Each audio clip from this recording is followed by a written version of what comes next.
tous et bienvenue dans mes petits papiers. Je suis Judith, je suis démonstratrice Stampin' Up dans le nord de la France et le projet de carte simple et rapide que je vous propose de réaliser ensemble, c'est celui-ci.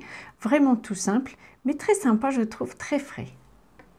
Pour cette carte, il nous faudra une base de carte classique qui mesure 14,8 ou 85 cm sur 21 et sur laquelle on fait un pli à 10 cm et demi. Je le pose bien et puis il nous faudra un matage, si on peut dire, qui mesurera un demi-centimètre de moins. Il mesure donc 10 cm sur 13,8 et puis on va y mettre des petites décorations. Alors celui-ci est en fraisier en fleurs, le papier cartonné. J'ai choisi du coup un tampon encreur de la même couleur. J'ai envie de faire du ton sur ton. Et je vais utiliser, ce sera peut-être un au revoir parce que ce set de tampons sort du catalogue avec la fin du catalogue, du mini-catalogue janvier-juin. Tourbillon d'émotions, j'aime beaucoup des espèces de volutes comme ça. Je suis très triste qu'ils s'en aillent. Mais bon, c'est comme ça, c'est l'histoire des tampons, c'est l'histoire des catalogues. Et donc, on va tamponner comme ça de façon aléatoire. Alors, je vais peut-être commencer au milieu parce que ce sera plus facile après de s'adapter.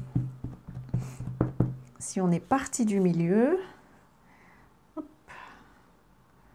comme ça, voilà, donc je vais juste tamponner de façon aléatoire pour qu'on ait ces petites volutes qui apparaissent un peu partout. J'aime beaucoup ces sets de tampons, je trouve que ça fait de jolis fonds. Mais bon, il y en a régulièrement qui reviennent chez Stampin' Up. Je vais nettoyer mon tampon avec mon Stampin' Scrub. Vous savez que c'est mon outil favori. Et pour la décoration, ça va être tout parce que c'est un élément qu'on place en dessous. Je veux juste qu'il habille un petit peu la carte. Et puis j'ai découpé aussi un morceau de papier cartonné qui mesure 10 cm sur 7. Si je ne m'abuse, c'est ça, 10 cm sur 7.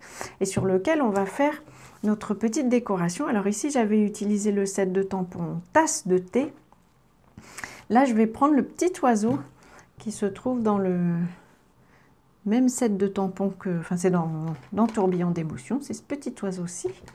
Et puis, je vais peut-être aussi lui mettre, pourquoi pas, un petit papillon à côté de lui.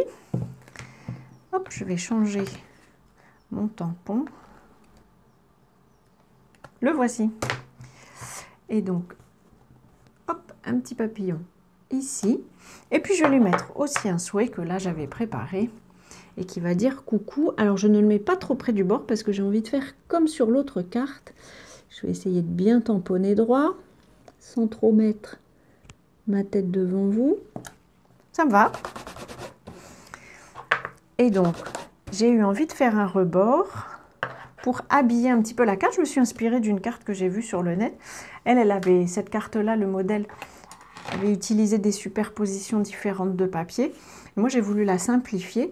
Et du coup, je prends un marqueur Stampin' Write. Je prends la pointe en forme de pinceau. Vous savez qu'on a une pointe pour écrire, une pointe en forme de pinceau, qui peut servir à mettre en couleur les tampons. Surtout, moi, je trouve que ça fonctionne bien avec les tampons en caoutchouc. Et puis, qui peut servir à écrire. Donc là, je vais à main levée. Elle n'a pas besoin d'être très droite. C'est le style que je cherche. À main levée, je vais faire un petit tour comme ça autour de ma carte. Ça apporte un peu de couleur, plus ou moins un effet similaire à une superposition de papier cartonné, mais c'est moins lourd, ça demande moins de papier. Et en fait, vous voyez, ça n'est pas très droit, mais c'est ça que je cherche. On va pouvoir superposer tout ça. Ma première épaisseur, je la colle directement. Hop, avec de l'adhésif, c'est scellé.